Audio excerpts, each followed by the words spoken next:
जब पूरी दुनिया के मुसलमान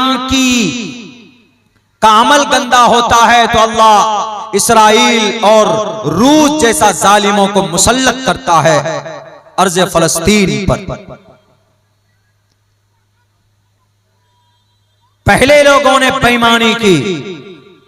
एक घर है, मिसाल के तौर पर आपके शहर कटिहार में वक्फ का घर है, बिल्डिंग है, उसका किराया अब से 50 साल पहले उस घर का 50 साल पहले 100 रुपए रखा गया।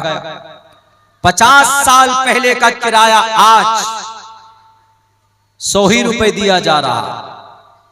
हालांकि उसका मौजूदा किराया 25,000 रुपए हो गया।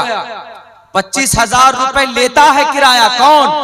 जो वक्फ का जिम्मेदार है, लेकिन वक्फ की रजिस्टर्ड में सिर्फ 100 रुपए लिखता है। अल्लाह का अजाब आएगा कि नहीं आएगा? आप कहेंगे कि मौलाना मिस्टर मोदी जी कानून लेकर आए, हम विरोध करेंगे। अरे हमारा अमल दावत देता है उनको कानून बनाने पर। उसका मिनिस्टर ने क्या कहा? मुसलमानों के पास जो 9.5 लाख एकड़ जमीन है उनमें सालाना जो इनकम आना चाहिए वो 9.5 लाख हजार करोड़ जमा होना चाहिए। उनके हिसाब से नहीं हो रहा इतना पैसा जमा। अगर हमारे मुल्क हिंदुस्तान की वक्फ की प्रॉपर्टी की आमदनी को जमा किया जाए तो हम भारत के अंदर 10 दिन तक पूरे भारत के लोगों को बिठाकर खाना खिला सकते हैं, इतनी आमदनी। लेकिन टोटल पैसा अमानतदारी के साथ हम तक नहीं पहुंचता है, टोटल पैसा नहीं आ पा रहा। इसी वजह से जब आदमी का अमल पूरा होता है ना तो अल्लाह तबारक व तआला फिर मदद नहीं, अल्लाह तबारक व तआला फिर जालिमों को मुसल्लत करते। मेरे भाइयों, ये जमाना है अपने अमल को सुधारने का। अभी तो 2 मस्जिद की मिसाल मैंने आप हजरात के सामने पेश की। मस्जिद अक्सा जिसकी फजीलत, जिसका तज़किरा रब ने कुरान करीम के अंदर किया और यूं कहा है, सुब्हानल्लज़ी असरा बिअब्दिही लैलन मिनल मस्जिदिल हराम इलल मस्जिदिल अक्सा। मस्जिद अक्सा, उसके इर्द गिर्द हमने बरकत रखी है। रब कहता अल्लज़ी बारकना हौलहु लिनुरियहु मिन आयातिना, हमारी निशानियां हमने मुबारक बनाया उस मस्जिद को, मस्जिद अक्सा को। लेकिन आज मस्जिद अक्सा किसके कब्जे में है? यहूदियों के कब्जे में। कितने हैं यहूदी पूरी दुनिया में? 1.5 करोड़ यहूदी। मुसलमान कितना है पूरी दुनिया में? 1.5-2 अरब मुसलमान। यानी मुसलमानों का 1.25 हिस्सा नहीं है यहूदी। लेकिन यहूदी आज इतने ताकतवर है कि इन्होंने दुनिया के हर खित्ते में अपने एजेंट को बैठा के रखा हुआ। उनके पास ऐसे ऐसे जासूसी तंजीमें, अगर आप में से किसी को मारना हो तो आपके घर में घुस के मारेगा, आपको पता भी नहीं चलेगा कि मुझको किसने मारा।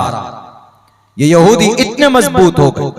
1967 से लेकर बैतुल मक़दिस यहूदियों के कब्जे में। अल्लाह के नबी अलैहिस्सलातु वस्सलाम ने 16 या 17 महीने उसी मस्जिद अक्सा के तरफ रुक करके आपने नमाज अदा की थी।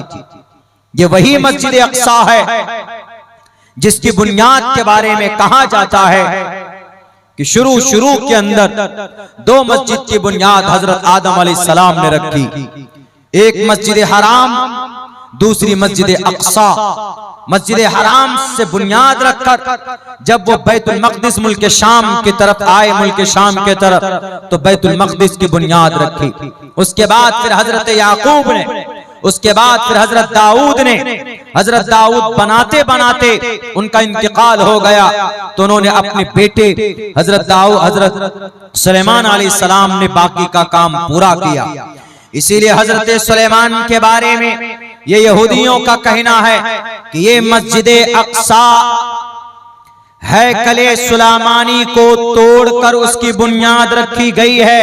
हैकले सुलेमानी का मतलब हजरत सुलेमान अलैहिस्सलाम की महल, हजरत सुलेमान अलैहिस्सलाम का दरबार, उसको तोड़कर मुसलमानों ने उस पर बुनियाद रखी, यानी मोहम्मद अलैहिस्सलाम के मानने वालों ने उस पर बुनियाद रखी है।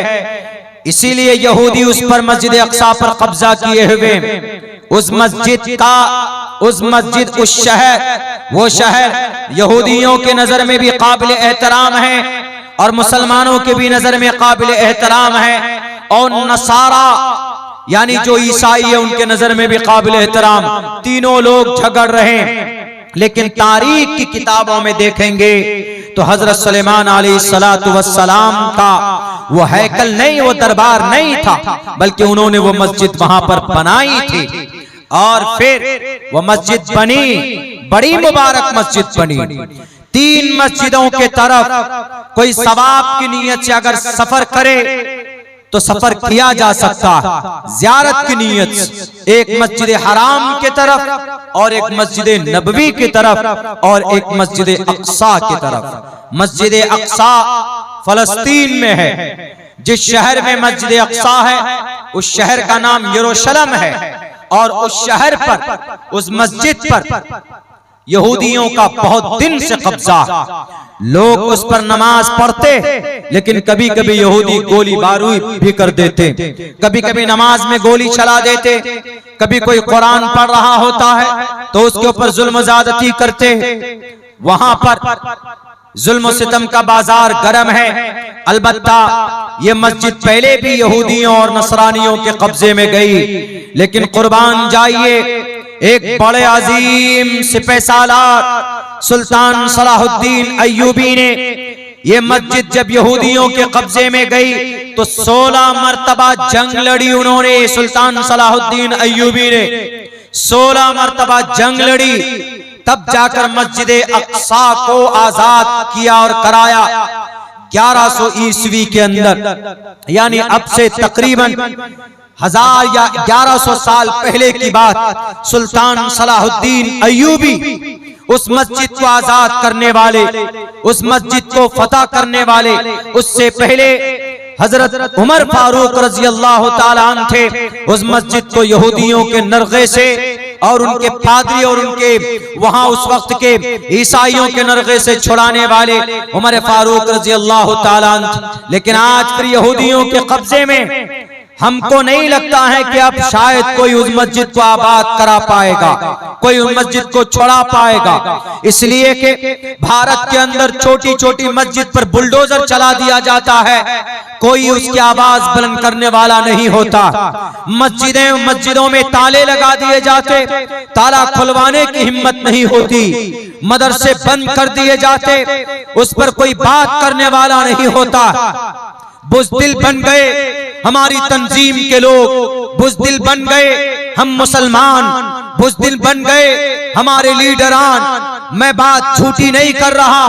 अभी कुछ दिनों पहले शहर अररिया का एमपी वो कुछ इस तरह बयान देता है कि अगर अररिया में रहना होगा तो हिंदू बनकर रहना होगा।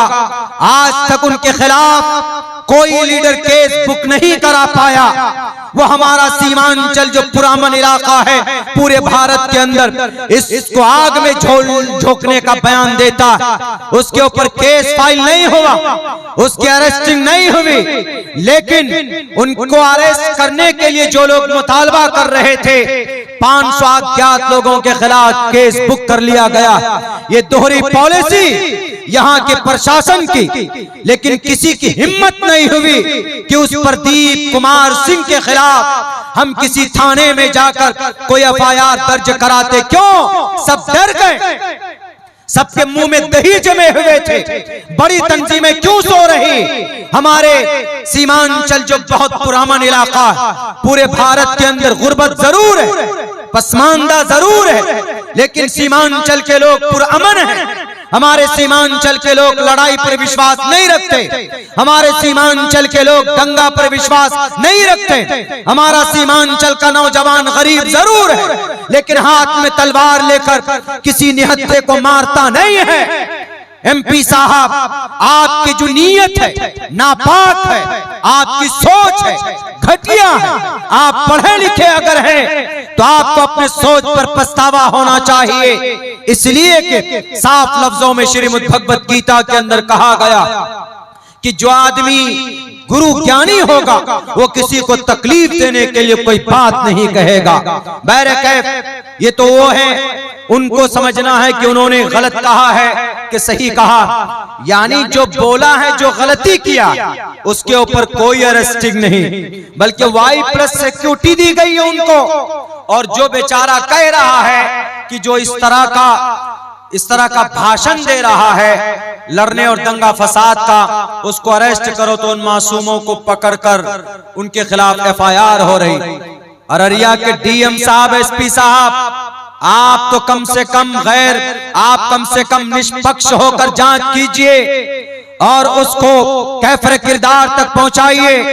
वो मेंबर ऑफ पार्लियामेंट हैं तो वो सिर्फ अररिया के हिंदू भाइयों का नहीं, अररिया के अंदर जो बड़ी तादाद में अमन परस्त मुसलमान रहते हैं, आप उनके भी MP है। आपने सैलाब से सीमांचल और अररिया वालों को बचाने के लिए कौन से तरक्की के काम किए आपने महानंदा बेसिन तो बनाया नहीं, आपने कोई इंजीनियरिंग कॉलेज लेकर आया, आप कोई ट्रेनिंग कॉलेज लेकर आए, या कोई आपने कोई बड़ा काम किया एजुकेशन के मैदान में। यहां से लोग मजदूरी करने दिल्ली, पंजाब, हरियाणा जाते, आपने कोई फैक्ट्री की बात की नहीं की। आपकी जुबान से जब भी निकलती है तो आग निकलती, नफरत की बात निकलती। मैं अब्दुल्ला सालिम आपकी किताबों का मैं एनालिसिस करता हूं, आज तक मेरी जुबान से किसी हिंदू भाइयों के खिलाफ कोई गलत शब्द नहीं निकले, इसलिए कि हम जानते हैं कि भाई उनका एक अकीदा है, इसीलिए किसी अपनी जुबान से किसी हिंदू को तकलीफ देना ये जायज नहीं है, न इस्लाम में जायज है, न भारत के संविधान के अंदर इनकी इजाजत। इसीलिए मैं कहता हूं कि बुज़दिल बनने की जरूरत नहीं। जो लोग उग्र हैं, जो लोग माहौल को खराब करते, उनसे अमन की गुजारिश, और जो लोग बोलकर माहौल खराब करते, लगाओ गिरिराज सिंह के हाथ में हथकड़ी। हमारे सीमांचल पुरअमन इलाके को आग में झोंकने के लिए वो रथ यात्रा निकाला हुआ। खुदा के वास्ते पुरअमन इलाका था, है, रहने दो। यहाँ के मुसलमान चंदा करके अपनी मस्जिद बनाते, अपने मदरसे चलाते, तुमसे भीख नहीं मांगते, मेहनत पसीने की कमाई से अपनी बीवी बाल बच्चों की परवरिश करते, तुम्हारे दरबार पर नहीं जाते भीख मांगने के लिए, मेहनत करना जानते हैं यहाँ के लोग। इसलिए खुदा के वास्ते इस तरह की बातें बिल्कुल नहीं होनी चाहिए।